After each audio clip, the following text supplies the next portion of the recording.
Good morning. Are you ready for part two? Ready, ready, ready. Back in a minute.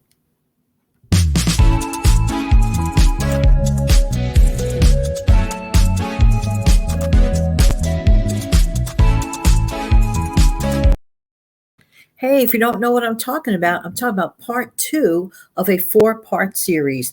Hi, this is Jan from New York City, and my channel name is Jan from New York City Saves Money. How's everybody doing today on this Tuesday morning? Going to get into some more money-saving tips, but if you are brand new here, welcome, welcome, welcome. If you are a veteran viewer here, a sincere and humble thank you, thank you, thank you. If you just dropping by to say hello, hello. Hope one day you come back and stick around. So going now to number 8. If you missed yesterday's show, go back to yesterday's show and go back to the first 7 tips. There you go. These money saving tips have worked directly for me. Maybe they will help you. My bet is probably yes. Okay. So let's go on to tip number 8. I utilize complete pancake mix. What am I talking about? If you go to the grocery store, you will inevitably find 2 types of pancake mix. One says original, and the other one says complete pancake mix, where all you have to do is add water. No egg, no milk.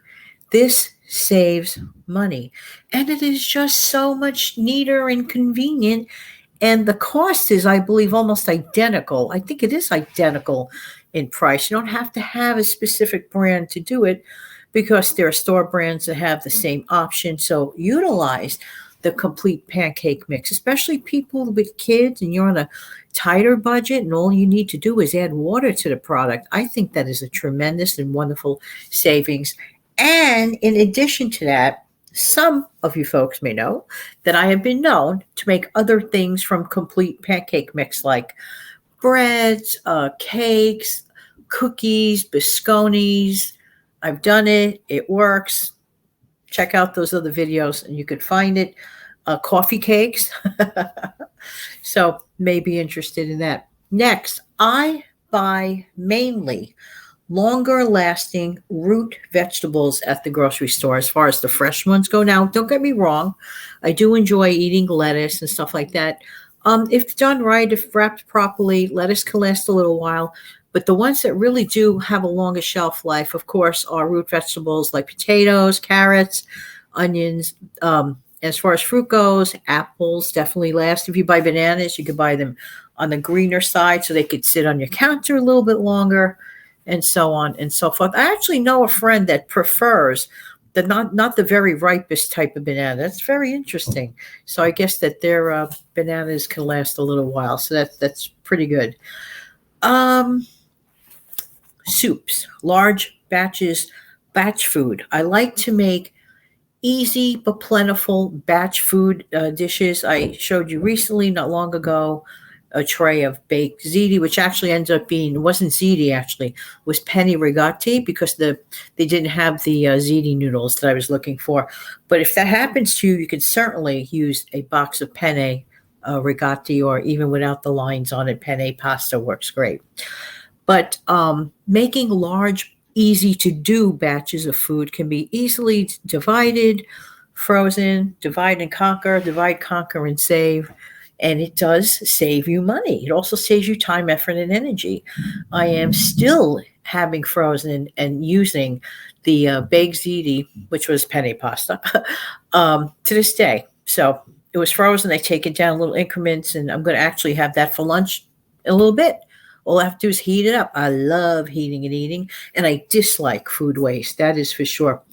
Now, in addition to that, now that the weather here is chilly, when the weather gets chilly, you kind of look for a bowl of soup. All these noises upstairs. Sorry about that. You kind of look for a bowl of soup or stew, whatever you prefer. Soup is so easy. It is so comforting. It is a blank canvas. If you have a slow cooker, and if you have some bouillon cubes, and if you're a vegetarian type of person, make that type of soup. If you prefer a little meat or a little protein in your soup, you go that route. A very inexpensive soup, oh my gosh, is split pea, fresh split pea, or fresh lentil soup. If you go that route and follow the package directions on there, extremely inexpensive, yields a ton, and you can divide it up and you can freeze it. It is really quite convenient. So these are routes you can go and totally save money. I've done it, and I can tell you factually it works. Um, Here's another thing. Once a week or so, I like to utilize a canned meat type product. For example, maybe it's a corned beef hash, or a can of tuna, or a can of boneless chicken, for example. These once a week, you can really get great prices on those items in general in life. Keep an eye out. Prices are changing in general in life, but keep your eye out on it. But in general, that method works for me. Sometimes I get 2 meals out of the one can. So talk about a value. That's a value to me. So think about that.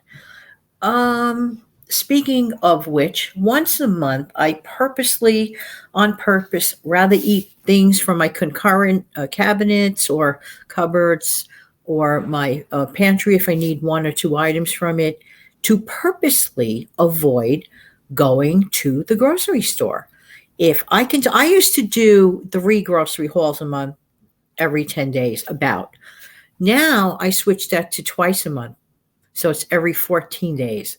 And yeah, you can really save. Just have to use your imagination. But I'll tell you what's extremely, very important that I don't think enough people do. I just don't think they do this often enough, I should say.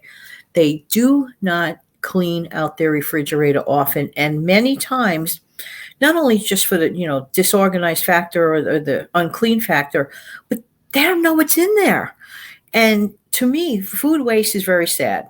So we should do everything we can to avoid food waste. But if one is not familiar with what's going on inside of their refrigerator, and I know everybody's busy and they got their own thing, but I can tell you this much: the more often you keep on top of your refrigerator, let's say like once every 7 to 10 days, 3 to 4 times a month, each time you do it, it's a breeze, because it's not this huge, overwhelming undertaking monster that it could be if you allow it to just like grow and grow and grow. Not only that, food waste is not only wrong, it's just, to me, morally wrong, but besides that, it is financially ridiculous. Think of it this way: you already paid for those items.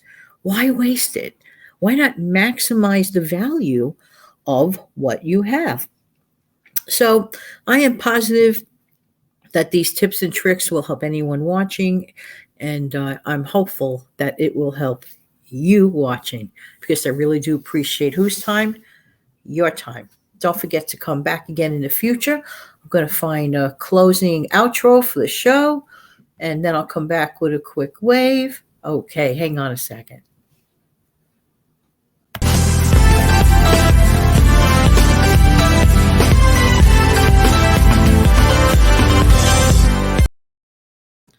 Have an amazing, fantastic day, and don't forget to save.